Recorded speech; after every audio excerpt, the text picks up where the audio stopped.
Hello, എന്തൊക്കെയുണ്ട് വിശേഷം? ഇന്നിതാ ഒരു അടിപൊളി ഇഫ്താർ സ്നാക്സിന്റെ റെസിപ്പി ആയിട്ടാണ് വന്നിട്ടുള്ളത്. ചിക്കൻ വോണ്ടൺ. സിമ്പിളായിട്ട് മസാല ഇങ്ങനെ വയറ്റി ഉണ്ടാക്കേണ്ട ഒന്നും പണിയില്ല. ജസ്റ്റ് മസാല മിക്സ് ചെയ്യുക, ഫില്ല് ചെയ്യുക, ഫ്രൈ ചെയ്യുക. ഇത്രയും സിമ്പിളാണ്. അപ്പം ഇങ്ങനെ ചെയ്യാൻ നോക്കാം. നമ്മൾ കുറച്ച് മൈദ എടുത്തിട്ടുണ്ട്, അതായത് 1.5 കപ്പ് മൈദ. ഇതൊന്നും നമ്മൾ സമൂസ ഒക്കെ കുഴക്കുന്ന, നമ്മൾ സമൂസ ഷീറ്റ് ഉണ്ടാക്കാൻ കുഴക്കുന്ന പോലെ. 1/4 ടീസ്പൂൺ ഉപ്പും അതേപോലെ ഒരു ടീസ്പൂണ് ഓയിലും ഒഴിച്ചിട്ടൊന്ന് നന്നായിട്ട് മിക്സ് ചെയ്യുക. എന്നിട്ട് കുറേശ്ശെ നോർമൽ വാട്ടർ എടുത്ത് വെച്ചിട്ടുണ്ട്. എന്നൊരു 1/4 കപ്പ് വാട്ടർ എടുത്ത് വെച്ചിട്ടുണ്ട്. അപ്പം അത് ഒഴിച്ചിട്ടൊന്ന് നോക്കാം. ഒരു 1/2 കപ്പ് ഒഴിച്ചിട്ടൊന്ന് മിക്സ് ചെയ്ത് നോക്കാം. എന്നിട്ട് ഒന്ന് നന്നായിട്ട് കുഴച്ചെടുക്കാം. പൂരിക്കൊക്കെ കുഴക്കുന്ന പോലെ കുഴച്ചെടുക്കാം. അതിത് നന്നായിട്ടൊന്ന് മിക്സ് ചെയ്യുക. എന്നിട്ട് ഒരു ടേബിൾ ടോപ്പിലോ അല്ലെ കട്ടിങ് പലകൻ്റെ മുകളിലൊക്കെ ഇട്ടിട്ട് നന്നായിട്ടൊന്ന് കുഴച്ചെടുക്കുക കേട്ടോ. അപ്പോൾ നമ്മൾ പൂരിക്കൊക്കെ കുഴക്കുന്ന പോലെ കുഴച്ചെടുത്തിട്ടുണ്ട്. ഇനി നമുക്കിത് നമ്മളെ ഫില്ലിങ് റെഡി ആക്കുള്ളൂ. ഇതൊന്ന് അടച്ച് വെക്കാം. വേണമെങ്കിൽ ഒരു ഇത്തിരി ഓയിലൊന്ന് മേലെ ഡ്രൈ ആയി പോകാതിരിക്കാൻ വേണ്ടി ഇത്തിരി ആക്കി കൊടുക്കാം. എന്നിട്ട് ഇതൊന്ന് അടിച്ചു വെക്കണേ. ആ സമയം കൊണ്ട് ഒരു 15 മിനിറ്റ് സമയം കൊണ്ട് നമുക്ക് ഫില്ലിങ് റെഡി ആക്കാം. അപ്പം നമ്മുടെ ഫില്ലിങ് ഉണ്ടാക്കാൻ വേണ്ടിയിട്ട് ആദ്യം നമുക്ക് ഒരു 250 ഗ്രാം എല്ലില്ലാത്ത ചിക്കൻ ബ്രസ്റ്റാണ് എടുത്ത്.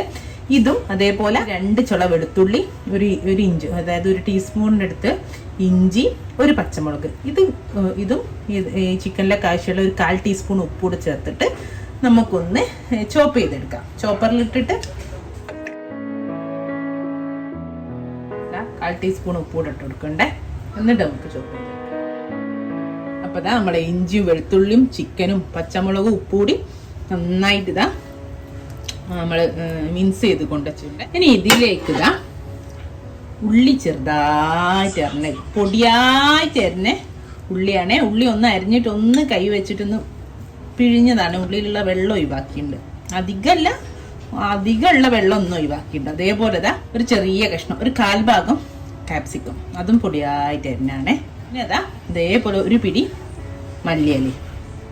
ഇതെല്ലാം കൂടി നമുക്കൊന്ന് നന്നായിട്ടൊന്ന് മിക്സ് ചെയ്തെടുക്കാം. അതിൻ്റെ കൂടെ തന്നെ ഒരു ടീസ്പൂണ് സോയാ സോസും കൂടെ ചേർത്തിട്ട് നമുക്ക് ഇതൊന്ന് നന്നായിട്ട് യോജിപ്പിക്കാം. ഇത് കാരണം നമ്മൾ ഉള്ളിയും ഇതൊക്കെ അതിൻ്റെ കൂടെ അങ്ങ് ചേർത്ത് അരിഞ്ഞു പോകും കേട്ടോ. ഇതില്ലാതിരിക്കാൻ വേണ്ടിയിട്ടാണ് സെപ്പറേറ്റ് ആയിട്ട് നമ്മൾ ഇതിൽ മിക്സ് ആക്കുന്നത്. അതാണ് നമ്മൾ കഴിക്കുമ്പോൾ ഒക്കെ ടേസ്റ്റ്. അല്ലെങ്കിൽ മൊത്തത്തിൽ അരിഞ്ഞു പോകൂലേ. നന്നായിട്ടൊന്ന് യോജിപ്പിച്ചെടുക്കും. ആകെയുള്ള എരിവ് എന്ന് പറഞ്ഞാൽ നമ്മൾ പച്ചമുളകിൻ്റെ എരിവ് മാത്രമേ ഉള്ളൂ. അത് മതിയെങ്കിലും ഓക്കെ, ഇല്ലെങ്കിൽ ഒരു 1/4 ടീസ്പൂൺ ചില്ലി ഫ്ലേക്സോ പെപ്പർ പൗഡറോ നിങ്ങൾക്ക് ഇഷ്ടമുള്ളത് ചേർക്കട്ടോ. മിക്സ് ചെയ്യുമ്പോൾ തന്നെ അങ്ങ് ചേർത്ത് കൊടുത്താൽ മതിയേ. നമുക്ക് ഇവിടെ മാറ്റി. അപ്പോൾ നമ്മൾ നേരത്തെ കുഴച്ച് വെച്ചില്ലേ, ഒന്നുകൂടെ നമുക്കൊന്ന് കുഴച്ചെടുക്കാം. എന്നിട്ട് നമുക്ക് പരത്തിയെടുക്കാം. ഒരുമിച്ചിട്ടിട്ട് പൊടിയിട്ടിട്ട് പരത്താം. ഇത് ഒരുമിച്ചിട്ട് പരത്തേ. നമുക്ക് പൂരിൻ്റെ സൈസിൽ കട്ട് ചെയ്തെടുക്കാം. ഓക്കെ. അപ്പോൾ കുറച്ച് പൊടി ഇട്ടെടുത്തിട്ടുണ്ട്. എന്നിട്ട് നമുക്കിത് പരത്തിയെടുക്കാം. അപ്പോൾ ഇതുപോലെ വലുതാക്കി പരത്തിയിട്ടുണ്ട്. ഇനി നമുക്ക് ഇതുപോലത്തെ ഒരു കപ്പോ ഗ്ലാസ്സോ വെച്ചിട്ട് നമുക്കൊരറ്റത്ത് മുതൽ കട്ട് ചെയ്ത് കൊടുക്കാം. ഇതുപോലെ കട്ട് ചെയ്തെടുക്കാം കേട്ടോ. അപ്പോൾ എല്ലാം ഇതുപോലെ കട്ട് ചെയ്തെടുത്തിട്ടുണ്ടേ. ഇനി നമുക്ക് മറ്റേതങ്ങ് മാറ്റി കൊടുക്കാം. കട്ട് ചെയ്ത റൗണ്ട്സ് മാറ്റാം. അതിൻ്റെ സൈഡിലുള്ളതൊക്കെയും മാറ്റി കൊടുക്കാം. അതുപോലെ എടുത്തിട്ട് മാറ്റി കൊടുക്കാം. ഉണ്ടോ? പിന്നെയുണ്ട് അത്യാവശ്യം ഒരു 4 എണ്ണത്തിനൊക്കെ ഉള്ളത് കേട്ടോ. 4-5 എണ്ണത്തിനൊക്കെ നമുക്ക് ഒന്നുകൂടെ നന്നായിട്ട് കുഴച്ചിട്ട് ഒന്നുകൂടി പരത്തിയെടുക്കാം. ഓക്കെ. ഇനി നമുക്ക് നമ്മളെ പൂരിൻ്റെ അകത്ത് ഫില്ലിങ് ഇട്ട് കൊടുക്കാം. ഒരു ടീസ്പൂണ് ഫില്ലിങ് വെച്ചെടുക്കാം. ഒരു 1/4 ടീസ്പൂണ് ബട്ടറും കൂടെ വെച്ചെടുക്കണ്ടേ. നല്ലൊരു ടേസ്റ്റ് ആയിരിക്കും. നമ്മൾ വേറെ ഓയിലൊന്നും ചേർത്തില്ലല്ലോ. ഇപ്പോൾ ബട്ടർ ഇല്ലെങ്കിൽ നിങ്ങൾ ഒലീവ് ഓയിൽ ഇത്തിരി ഈ മിക്സിൽ ചേർത്തി കൊടുത്താലും മതി. ഇത്തിരി ചേർത്തി കൊടുത്താൽ മതി. ബട്ടറാണെങ്കിൽ നല്ലൊരു ടേസ്റ്റ് ആയിരിക്കും. എന്നിട്ടിത് ക്ലോസ് ചെയ്യുക.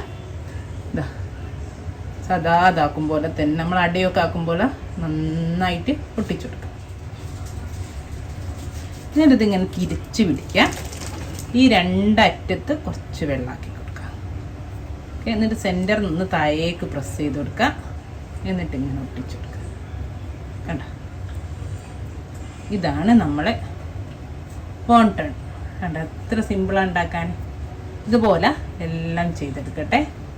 അപ്പോൾ നമ്മൾ വോണ്ടണൊക്കെ നമുക്ക് സമൂസൊക്കെ പൊരിക്കും പോലെ, പക്ഷെ ചെറിയ തീയിലിട്ടിട്ട് പൊരിച്ചെടുക്കണം. സമൂസ നമ്മൾ ഉള്ളിൽ വെന്ത മസാല ആണ് ഫില്ല് ചെയ്യുന്നത്. ഇത് വേവാത്ത മിൻസാണ്, പെട്ടെന്ന് വെന്തോളും. അപ്പോൾ ഒരു മീഡിയം ഫ്ലെയിമിലിട്ടിട്ട് നമുക്ക് പൊരിച്ചെടുക്കാം. ഇട്ടെടുക്കാൻ എല്ലാ വോണ്ടണും. അപ്പോൾ അതാ ഇത്രേ ഉള്ളൂ. നമ്മുടെ ചിക്കൻ വോണ്ടൺ ഇവിടെ റെഡിയാണ്. ഇത് നമ്മുടെ കെച്ചപ്പിൻ്റെ കൂടെ ചില്ലി സോസിൻ്റെ കൂടെ ഏതാണോ നിങ്ങൾ ഇഷ്ടപ്പെട്ട സോസ് അതിൻ്റെ കൂടെ കഴിക്കുക. അടിപൊളി ഒരു ഇഫ്താർ സ്നാക്സ് ആണ്. ഇൻഷാ അല്ലാഹ് നല്ലൊരു വീഡിയോ നമുക്ക് വീണ്ടും കാണാം. Thank you.